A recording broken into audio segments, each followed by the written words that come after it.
Selamat datang kembali lagi ke channel kami Paman Kripto. Oke, jadi hari ini kita akan membahas mengenai market dari Bitcoin dan kripto juga. Nah, kemarin kan masih neutral, sekarang udah jadi fear ya, karena kemarin malam memang habis ada turun ya. Nah, turun ini juga karena memang ada dari berita, ada meeting dari The Fed 1 menit, memberikan info bahwa mereka itu kan tahun yang bulan lalu kan Maret mau naikin suku bunga 0,25. Nah, terus kali ini dia itu udah mau ngomong juga bahwa bakal ini menjual kayak aset mereka lah di central bank lah gitu ya intinya, supaya anggapannya karena mereka sudah terlalu banyak anggapannya gitu. Nah, akibatnya saham di Amerika juga turun banyak ya. Kita cek dulu aja Nasdaq, ya turun lumayan banyak dari sebelum 15.000 ke 14.000. Dow Jones juga turun, ya turun semua ya. Jadi mengikuti ya, BTC juga ikutan turun semua juga, karena memang nggak bisa dipungkiri bahwa memang kripto juga masih mengikuti dari saham juga ya. Nah, yang turun ini kita lihat dari chart weekly-nya, sebenarnya kan sudah lumayan bagus kemarin weekly close 2 minggu lalu ya, kan very strong ya tutupannya, tapi minggu lalu masih nggak seberapa. Saya pikir 2 minggu 3 minggu ini bakal bermain di antara 40 ribuan ini, 44 sampai 47 ya, karena kan ini ada bull market support band. Nah, sebelumnya kan pernah ini pas dia break, ini kan break sedikit sebenarnya, ini break dia dari tes ya, bull market support band ini harusnya dia retest di sini kurang lebih di sekitar 44, 43.500 lah itu. Cuman ini ya tergantung minggu ini ya, minggu ini closingnya merah dalam gini atau gimana ya. Karena kalau merah kayak gini ya berarti mungkin masih bisa melanjutkan turun lagi berarti. Kayak belum belum berarti kemarin tuh fake break ya. Jadi belum naik lagi lah anggapnya seperti itu. Nah, kita langsung aja lihat hati-hati di mana bottomnya di MA 200 biasanya ini sudah mulai harus beli lagi nantinya di 21.500 sekarang ya. Sebelumnya kan di 20 ribuan. Sekarang udah naik nih karena kan dia memang moving average, jadi setiap minggunya bakal naik terus. Nah, biasanya ini jadi patokan karena berapa kali menyentuh dan mantul di sini ya, di MA 200 weekly. Itu harus diingat-ingat ya. Karena ya memang altcoin bakal turun lebih dalam, cuman patokan kalau BTC sudah di sini bolehlah mulai masuk lagi dikit-dikit. Nah, ini kita lihat coba chart daily-nya. Nah, chart daily-nya sebenarnya juga fake ya, karena ini kemarin kan sempat ada pattern ya, ascending triangle ini. Nah, sekarang dia ini masuk lagi ke dalam pattern triangle tersebut. Nah, berarti kalau udah masuk gini ya, udah bahaya ya, karena eh, harusnya dia itu cuma retest dari resistance sebelumnya ini baru dia melanjutkan naik. Padahal chartnya lumayan bagus kemarin, kayak flag pattern kan sebenarnya, kayak flag pattern gini ya. Tapi ini flagnya pun uh, break ya. Dua flag pattern biasanya targetnya ini ya, panjang pole-nya ini ya.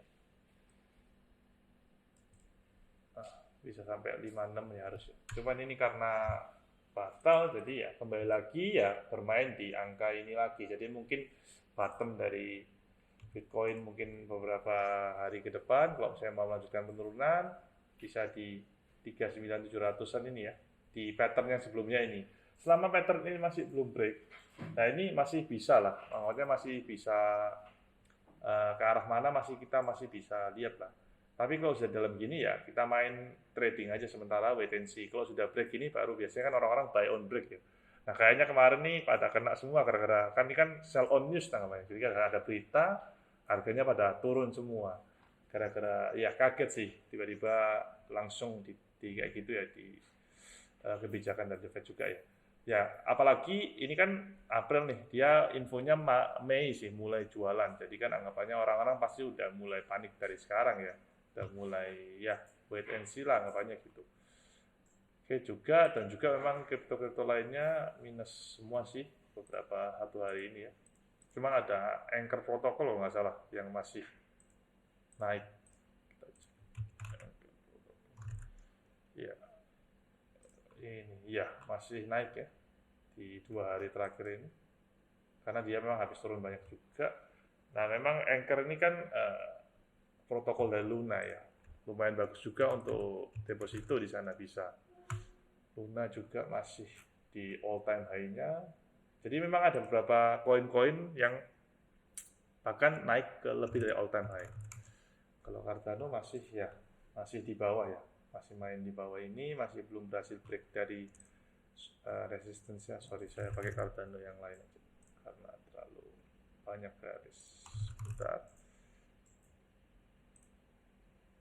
Nah, ini kan, ini dia masih ketahan ini ya, nggak bisa break, padahal sudah banyak banget berita-berita terbaru ya mengenai DeFi. Terus ada Milkomeda juga yang kemarin sempat saya tutorial juga, itu yield farming di sana. Ada stablecoin-nya juga cepet kan. Nah itu bridge ya, jadi kayak penghubung lah anggapannya bagi orang-orang yang mau yield farming di Cardano. Jadi saat ini orang-orang pada kembali ke MinSwap lagi sama SundaeSwap sih untuk farmingnya. Jadi untuk Cardano ini ya masih harus hati-hati sih karena dia belum berhasil break. Yang ini kan beberapa kali nih. Sebelumnya di Februari, terus ada jadi support di Desember 2021, 1,2an ya. Ini masih belum berhasil break. Jadi ini agak bahaya ya karena kan masih belum itu. Cuman kalau mau dilihatnya ada pattern juga nih. Saya barusan kelihatan. Ini kemungkinan seperti ini. Nah, jadi di $1 harus bertahan $1, nanti dia ini ya, inverse head and shoulder ya. Jadi bisa nah, bisa ini nanti targetnya saya coba tingginya ini. Nah, biasanya nanti saya buat itu. Jadi gini kan targetnya berarti ntar gini di 2,4 berarti kalau bisa break ya. Ya, cuman dia ini biasanya habis pattern gini ya ada retest sedikit lah, biasanya ada retest sedikit baru bisa break apa enggak seperti itu. Jadi ini juga ya harus bertahan di $1 dulu ya untuk Cardano. Kalau bisa kuat di sini mungkin masih bisa naik, tapi semua tergantung dari saham juga, Nasdaq, Dow Jones, dan Bitcoin juga, apakah masih bisa kuat bertahan di atas sebelum market support trend dan melanjutkan kenaikannya. Kalau dari ada BTC sih kemarin sudah kayak ini ya, bisa naik ya, break dari sini ya, tapi ternyata turun lagi nih. Jadi ya tetap hati-hati sih untuk saat ini. Saran saya kalau ada profit juga ya kalau bisa dirupiahkan, jadi modalnya juga tetap dipakai untuk muter, cuman profitnya kita bisa pakai. Oke, untuk hari ini terima kasih, sekian. Jangan lupa follow Instagram kita dan YouTube kita, subscribe. Ada pertanyaan bisa langsung tanya, komen, nanti akan kita balas sebisa kita. Thank you.